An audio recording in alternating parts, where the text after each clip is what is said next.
အားလုံးပဲမင်္ဂလာပါရှင် P4U channel လေးမှာပြန်လည်ကြိုဆိုပါရစေ။မကြခင်မှာဆိုရင်နှစ်တစ်ကူ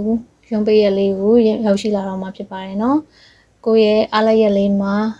ကိုချစ်ခင်နှစ်သက်တဲ့သူတွေမိသားစုတွေမိတ်ဆွေတငယ်ချင်းတွေနဲ့အတူတကွအချိန်တွေပြန်လည်ကုန်ဆုံးရတော့မယ့်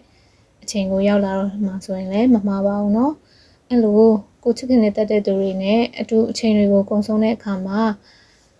ကိုယ့်ရဲ့ခန္ဓာကိုယ်ထဲမှာပျော်ရွှင်ခြင်းဟော်မုန်းလေးတွေထွက်လာမှာပဲဖြစ်ပါတယ်။အဲဒါဆိုရင်အဲဒီဟော်မုန်းလေးတွေကဘာတွေလဲခန္ဓာကိုယ်မှာဘယ်လိုအလုပ်လုပ်လဲဆိုတာကို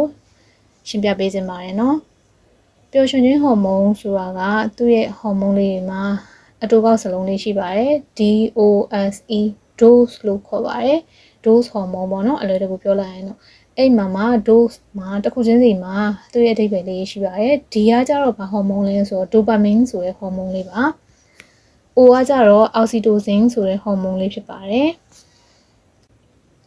S ကကြတော့ serotonin လို့ခေါ်တဲ့ဟော်မုန်းလေးဖြစ်ပြီးတော့ E ကကြတော့ endorphin လို့ခေါ်တဲ့ဟော်မုန်းလေးဖြစ်ပါတယ်။ dopamine, oxytocin, serotonin နဲ့ endorphin ဆိုတဲ့ dose ဟော်မုန်းလေးမျိုးပါနော်။ dopamine ပေါ့ dopamine လို့ခေါ်တဲ့ဟော်မုန်းလေးကတော့သူက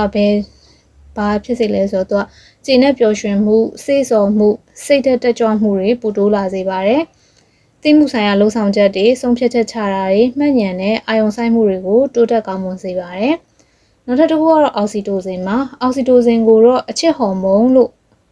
သိကြပါတယ်။oxytocin ဆိုလို့ရှိရင်သူကတန်ရောစဉ်တို့ချစ်မြတ်တာတို့ယုံကြည်မှုတွေတိစောက်ဖို့နဲ့စိတ်ဖိစီးမှုတွေပြေပြောက်စေဖို့အတွက်ကူညီပေးပါတယ်။ oxytocin ဟော်မုန်းရရှိဖို့ကတော့အရန်ကိုလွယ်ကူရိုးရှင်းပါတယ်။တုံးနဲ့တူဂယူးဆိုင်ပေးတာပွေ့ဖက်ပေးတာအိမ်မွေးတိရစ္ဆာန်လေးတွေကိုဂယူးဆိုင်ပေးတာအဲ့လိုအစရှိရဲ့ချစ်ချင်းမြတ်တာတွေကနေပြီးတော့ oxytocin ကိုတိုးလာစေပါတယ်။နောက်တစ်ခုကတော့ serotonin ပါ။ serotonin ဟော်မုန်းကကြတော့ဘာကိုဖြစ်စေလဲဆိုရင်သူက serotonin တွေထွက်လာမယ်ဆိုရင်စိတ်ငြိမ်စေရယ်စိတ်ချမ်းသာစေရယ်ပျော်ရွှင်မှုတွေရရှိစေရယ်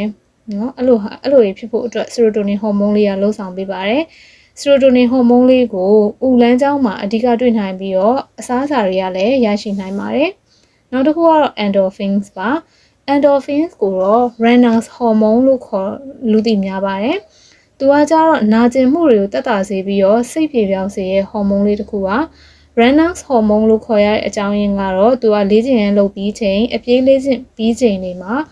ထွက်လာတတ်လို့ပါ။